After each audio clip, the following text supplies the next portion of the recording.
नमस्कार, मानस मिश्रा और news India में आप सभी का बहुत बहुत स्वागत करते हैं। कहावत है ना, उल्टा चोर कोतवाल को डांटे। वही हालात आज पश्चिम बंगाल में है ममता बनर्जी की। जो ममता बनर्जी आईपैक को लेकर के जो ईडी छापेमारी की थी, खुद जाकर के बीच छापेमारी के डॉक्यूमेंट्स, सीडी, फोन वगैरह वगैरह क्या क्या चीज लेकर वो बाहर निकल जाती हैं। केवल एक जन ही आईपी के डायरेक्टर के घर पर भी और आईपी के दफ्तर से भी, दोनों जगह से जाकर जरूरत की चीजें जो ईडी जब्त करना चाह रही थी उनको जबरदस्ती लेकर बाहर आ जाती हैं। जब यह मामला हाईकोर्ट पहुंचता है तो हाईकोर्ट में जज साहब को अपनी जान बचाकर कोर्ट रूम से भागना पड़ता है।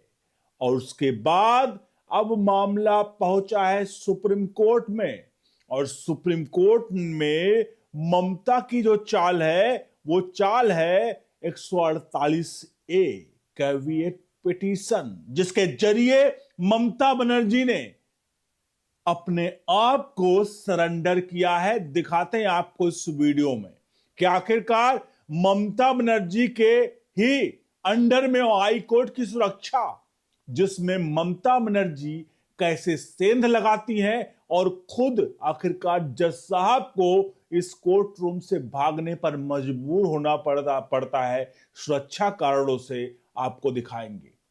अनुरोध करेंगे ममता बनर्जी के इस कृत्य पर कमेंट बॉक्स में अपनी राय प्रतिक्रिया जरूर लिखिएगा और वीडियो को लाइक शेयर जरूर करिएगा। बढ़ते हैं पूरी की पूरी खबर की तरफ। क्या है ये पूरा का पूरा खबर? शायद आप सबने सुना होगा आईपैक के बारे में। आईपैक असल में ममता बनर्जी की जो आईटी सेल जिसे कहते हैं वो आईटी सेल है, जिसका काम है ममता बनर्जी का प्रचार करना। मतलब शुद्ध तरीके से बात करें, कैसे भी करके ममता बनर्जी का को जितवाना, चाहे वो प्रोपेगेंडा करके, चाहे किसी भी तरह के साम दाम दंड भेद का इस्तेमाल करके ममता बनर्जी को वापस सत्ता में लाना। उसी आईपैक का काला धन, कोयला, ये वो भी ममता बनर्जी का ही काला धन था। कोयला के घोटाले के जो पैसे थे जिसको आईपैक को ट्रांसफर किए गए गोवा के चुनाव में ममता संस्कार के यानी टीएमसी के प्रचार प्रसार के लिए, उसको लेकर के ईडी छापेमारी कर रही थी, जहां पर ममता बनर्जी ने इतना ड्रामा खड़ा कर दिया। लेकिन सबके बीच में ममता बनर्जी, जब ये पूरा मामला हाईकोर्ट पहुंचता है, ईडी हाईकोर्ट पहुंचती है, तो जज साहब जो होते हैं, जज वहां पर सुनवाई कर रहे थे। और जज सुनवाई के दौरान जो हालात बनते हैं वो वाकई में बहुत ही ज्यादा विभत्स से। जज साहब सुनवाई कर रहे होते हैं और वहां पर कोर्ट रूम में हड़कंप मच जाता है। अब सवाल बहुत सारे लोग करेंगे कि बीजेपी वाले जो थे वो हड़कंप मचाया था, और ये तो बीजेपी वालों की चाल थी कि वो वहां सुनवाई ना होने पाए और मामला सुप्रीम कोर्ट पहुंच जाए और दिल्ली पहुंच जाए और दिल्ली से केंद्र सरकार उसको कंट्रोल कर ले। ये पूर्ण रूप से ये कहानी बनाने का प्रयास किया गया। लेकिन असली पिक्चर जो है वो सुनिए। असली पिक्चर जो है, हाई कोर्ट किसके अंडर में आता है?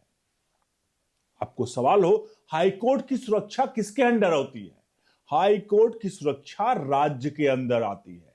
यानी ममता बनर्जी हाई कोर्ट जो परमिसेस है वो राज्य के अंदर आती है, और राज्य के कोर्ट रूम में ममता बनर्जी का केस सुना जा रहा है, और वहां पर इतना हो हल्ला हो जाए, बवंडर हो जाए, डर के मारे कोर्ट छोड़ करके जज साहब को भागना पड़े।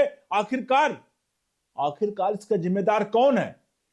असल में जिम्मेदारी नहीं, ये ममता बनर्जी की पूरी चाल थी, क्योंकि अगर हाई कोर्ट में तुरंत सुनवाई हो जाती तो ममता बनर्जी को सीधे तौर पर ईडी के काम में दखलंदाजी के तौर पर ममता बनर्जी पर बड़ी कार्रवाई तुरंत हो सकती थी। लेकिन ममता बनर्जी ने इस पर तुरंत ही अपने आप को बचाने के लिए पूरा का पूरा षड्यंत्र रचा। और आपको लगता है कि ममता बनर्जी इतनी डरने वाली हैं कि हाईकोर्ट को सुरक्षा नहीं प्रदान कर सकती? कतई नहीं। ममता बनर्जी को सिर्फ और सिर्फ टाइम बाई करना था। वो ममता बनर्जी जो ईडी की छापेमारी चल रही है उसके बीच में घुस करके डॉक्यूमेंट्स लेकर आना है बाहर, इनको ये डॉक्यूमेंट्स लेकर बाहर आ जाती हैं। ये जो ईडी वहां पर दस्तावेज लेने गई थी सरकारी तहत, उस ईडी पर एफआईआर दर्ज करवा दी ममता बनर्जी ने। और आपको लगता है कि ये ममता बनर्जी वहां पर डरी हुई थी? कतई नहीं। ममता बनर्जी का ये पूरा खेल और षड्यंत्र था जो हाईकोर्ट में सुनवाई नहीं हो पाई और जज साहब जो थे उनको कोर्ट से छोड़कर भागना पड़ा। मतलब ये जो खबर आई कि काफी हुहल्ला, भीड़ और बाउंडर की वजह से कोर्ट रूम छोड़कर जज साहब को भागना पड़ा। अब ममता बनर्जी ने एक नया खेल खेला। नया खेल था, ममता बनर्जी को पता था कि हाई कोर्ट में, ठीक है हाई कोर्ट में तो नहीं हुआ तो सीधे तौर पर ईडी पहुंचेगी सुप्रीम कोर्ट। ईडी के सुप्रीम कोर्ट पहुंचने से ही पहले ममता बनर्जी ने सुप्रीम कोर्ट में कैविएट पिटीशन डाल दी। अब एक कैविएट पिटीशन क्या है? क्योंकि ममता बनर्जी को पता था कि सुप्रीम कोर्ट में अगर मामला पहुंचा और पूरे मामले के मतलब प्रथम दृष्टयांत अगर देखा जाएगा तो ममता बनर्जी की सुनवाई का भी मौका नहीं मिलेगा। और ममता बनर्जी के वकील, आपको याद है कपिल सिब्बल जैसे लोग, यही लोग सुनवाई करते हैं। आप जाकर देख लीजिए, कपिल सिब्बल और अभिषेक मनु सिंघवी 100 करोड़ से ऊपर खर्च हुए हैं ममता बनर्जी के पिछले लगभग उसमें जो वार्षिक वर्ष था, मतलब इसका फाइनेंशियल ईयर था, उस पर उसमें से 100 करोड़ में 35 करोड़ अकेले सिब्बल और उनके खाते में गए हैं ममता बनर्जी के। यानी कि कानूनी खेल ममता बनर्जी बखूबी जानती हैं कि किसको केस देना और कैसे केस इस पूरा तरह से जितवाना है। तो जाहिर सी बात है जिसके सिब्बल और अभिषेक मनु सिंघवी जैसे वकील होंगे उसको ऐसे छोटी मोटी चीजों के लिए कानून को किताबों में खेलना बहुत अच्छा उन लोगों को आता है। और ममता बनर्जी उन वकीलों का, कपिल सिब्बल, अभिषेक मनु सिंघवी जैसे वकीलों का अच्छा इस्तेमाल करती हैं। तो यहां पर भी यही हुआ है। अब 148A के तहत ममता बनर्जी पहुंच गई है कैविएट पिटीशन लेके। अब एक कैविएट पिटीशन क्या होती है? इस कैविएट पिटीशन में ममता बनर्जी ने कहा है कि चूंकि ईडी किस मामले में सुप्रीम कोर्ट पहुंचेगी तो ऐसा ना हो कि अदालत यानी सुप्रीम कोर्ट बिना ममता बनर्जी की सुने हुए कोई फैसला ले ले। यानी ये पूरी तरह से क्लियर था कि ममता बनर्जी के खिलाफ जब कोर्ट में गई थी और ममता बनर्जी के खिलाफ, क्योंकि ईडी सुप्रीम एजेंसी है देश की, जो पीएमएलए का मामला है, prevention of money laundering act, prevention of money laundering act की जांच कर रही थी, कोयल घोटाले के पैसे की जांच कर रही थी। उस दौरान ममता बनर्जी पहुंचती हैं और उनके अधिकारियों के काम में दखलंदाजी करती हैं। जाहिर सी बात है सुप्रीम कोर्ट कुछ नहीं सुनता और सीधे आदेश दे देता। लेकिन क्योंकि अब कैविएट पिटीशन आ गई है तो इस कैविएट पिटीशन के तहत कुछ भी हो जाए ममता बनर्जी को अब सुप्रीम कोर्ट को सुनना ही पड़ेगा।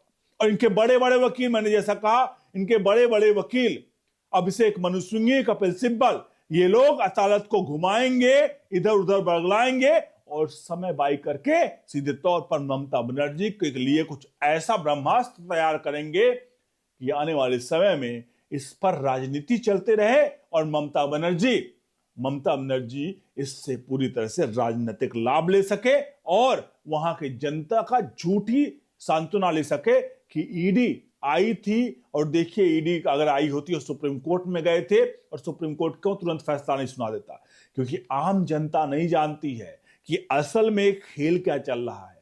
साहब, हालात हिंदुस्तान में ऐसे हैं कि आप किसी को भरे चौराहे पर गोली मार दीजिए और भरे चौराहे पर गोली मारने के बाद भी सबको पता हो कि इसने गोली मारी है, उसके बावजूद भी ये वकील जा करके उसको भरी अदालत से बचा कर लाएंगे और उसे कहेंगे कि उसको गोली तो लगी ही नहीं थी, उसकी मौत तो हार्ट अटैक से हो गई।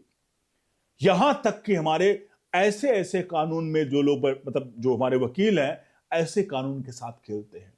तो बहरहाल कैविएट पिटीशन सुप्रीम कोर्ट पहुंच चुकी है। हाई कोर्ट का में सुनवाई अगले बुधवार तक के लिए टल गई है।